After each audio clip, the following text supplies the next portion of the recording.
Good morning, ladies and gentlemen.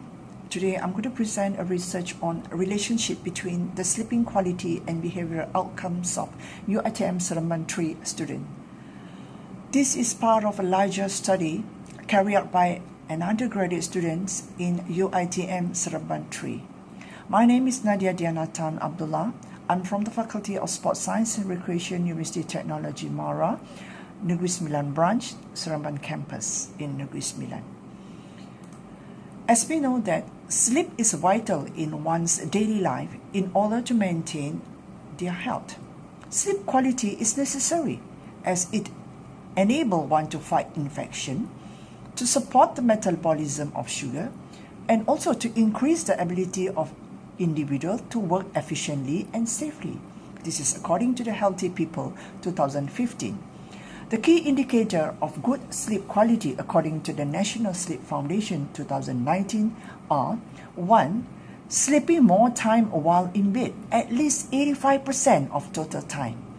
And number 2, falling asleep in 30 minutes or less. And 3, waking up no more than once per night. And lastly, being awake for 20 minutes or less after initially falling asleep.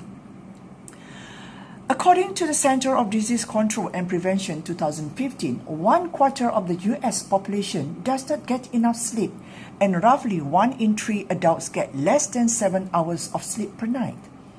50 to 70 million Americans chronically suffer from sleep and wakefulness disorder. Long-term effect of sleep deprivation and sleep disorder. This is also according to the Center for Disease Control and Prevention in 2015. Although sleep is essential, lots of studies have shown that sleeping problem was a frequent problem among the young adult, including the university student. Majority of the students are sleep deprived. 70.6% of the college students reported sleeping less than 8 hours, with mean total sleep time being 7.02 hours. This is according to Lut et al. 2010. In fact, a study carried by Lai in Malaysia 2013 reported that 58% of 2 institutions that they carry out in Malaysia score fairly good in overall sleep quality, and 33.3% fairly bad or very bad sleeping quality. Among the causes of this inadequate time of sleep or affect their nighttime sleep were 1. Due to the work demand and study. 2. The need to finish their work as soon as possible, which affect their sleeping time. And 3. Hectic schedules due to their tests, assignment, and meeting up with the deadlines that they need to fulfill. Hence, the consequences of lack of sleep quality would be it would impact the adolescent's physical and mental health functioning adequately in the daytime. It may also affect the brain ability to process information and inability to stay focused, according to Lee Chong 2005. This is crucial because the students need to process information and to stay focused during their lecture. Insomnia and short sleep durations are associated with a wide range of behavioral and emotional problems in adolescents, according to Liu and Zhao 2002. Students' poor sleep quality is linked to increased tension, irritability, depression, confusion, and generally will lower their life satisfaction. This is according to Bulbrock, Brown, and Soper in 2001. As sleep studies are relatively new in Malaysia, added to the increase of electronic media usage among the young adults' lifestyle today, there is also a concern with the effect and time spent on the device and on their sleep quality. In fact, now the learning with the IR 4.0 needs to use all this electronic media in their teaching and learning process. Therefore, there is a need for this study to examine the sleep quality and behavioral outcome of UiTM Sembilan 3 students in Negeri Sembilan. This study employed the survey method using the self-report questionnaire. The populations or the sample in this study were UiTM Sembilan 3 college students, where they have 3 faculties in this college. Convenient sample technique was employed, and the sample were recruited within the campuses, where the library, cafeteria, and classes of these three faculties, the sample were gained from here. Several instruments were used in this study. One of it is the Modified Pittsburgh Sleep Quality Index, or the PSQI. This instrument was used to describe the respondent's sleep quality. The component in the PSQI consists of seven components here. One is the subjective sleep quality, which rate the overall participant sleep quality. The second component focuses on the sleep latency, which measures the amount of time it takes for the individual to fall asleep after the lights have been turned off. And 3, the sleep duration, is to measure the sleep range of hours of sleep of the participant. Habitual sleep efficiency will measure the percentage of time in bed that one is asleep. And then the next component measure on the sleep disturbances, on focusing disorders of the sleep-wake schedule and the dysfunctions associated with the sleep.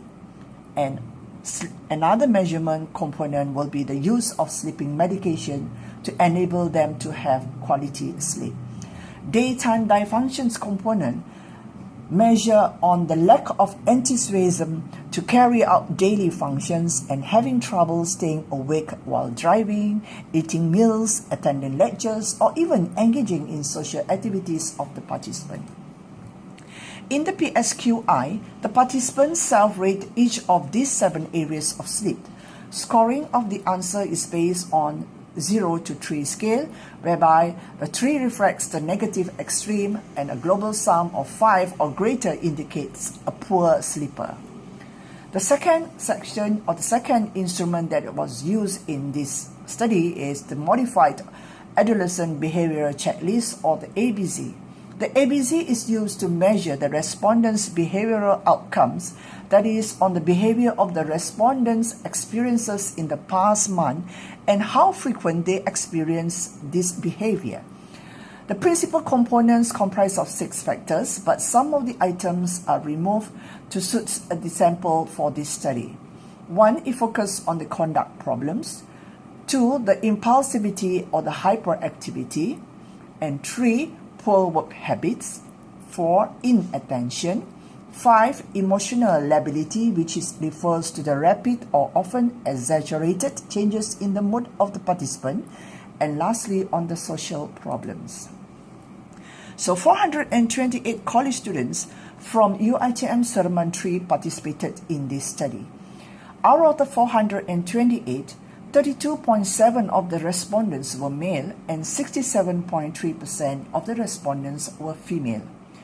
In terms of the participants' sports activity, all their lives style in the college, in a week, 48.6% participated once a week in their sport activities, and 23.4% never engaged in any sport activities. Meanwhile, 19.9% engaged in sport activity more than 2 times a week.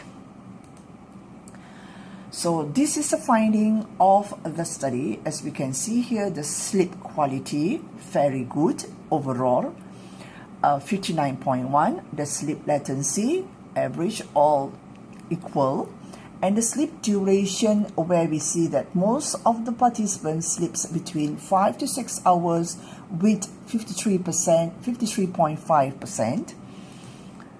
And the habitual sleep efficiency here, almost 20, 19, 30 average.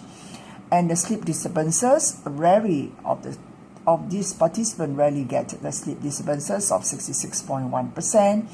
And the use of sleeping medicine is also not alarming, where it is 89.1%. And overall, the quality of the sleep of these participants can be rated as poor, 79.0%. Whereas in terms of the relationship, a Pearson correlation analysis was used to examine the relationship between the sleeping quality and the positive behavioral outcome of these college students, where there is no correlation between the two variables, as we can see here. And the next one is to measure the relationship between the sleeping quality and the negative behavioral outcome among the college students here. We can see in this finding that there is a statistically significant related between the negative behavioral outcome and the quality of sleep. Because due to their quality of sleep, which is very poor, so hence there is a significant related in their negative behavioral outcomes. So majority of these participants suffer poor quality sleep, probably due to their workload of assignment and non-academic activity. So consistent with past study where the students in urban Midwestern university mostly suffer poor quality of sleep, and the college lifestyle create unpredictable sleeping pattern, especially during final exam and submissions of assignment. That is the most high stress period for this student. So this is so much similar to the scenario in Malaysia, which is very much exam oriented. However, this study is inconsistent with a study done in Arabic country, where majority of these students, 72%, having good quality of sleep. This result differ probably due to the different environmental factors and perhaps the culture lifestyle too. So positive behavior outcomes that reported by the participant here is that they attend class, they are making passing grade, they are getting along well with the family and also getting well with their friends. So it shows that some participants were able to manage their time well and possess positive attitude. Probably the quality of their sleep were a mild one and it does not affect much of their mood or emotion. Whereas for the negative behavioral outcome, as similar to the past study, there is a strong association where between the deficiency of sleep and anxiety, depression, and somatic pain. This means that if a person having a poor quality of sleep, they tend to be more stressful compared to those having good quality of sleep. Having poor quality of sleep may also lead to negative behavior outcome. So this also reflected in the participant of this study. So in conclusion, majority of the participants suffer poor quality of sleep. So it shows that the issue of poor quality of sleep is common among university students, even though in Malaysia and in Sembilan here. However, it is crucial to take prevention on the poor quality of sleep of this participant in order to reduce further problematic issues such as absenteeism, health problems, mental health problems, which could lead to poor academic performance of this college university student, as it has shown that sleep quality does relate to negative behavior of the participant. Thank you.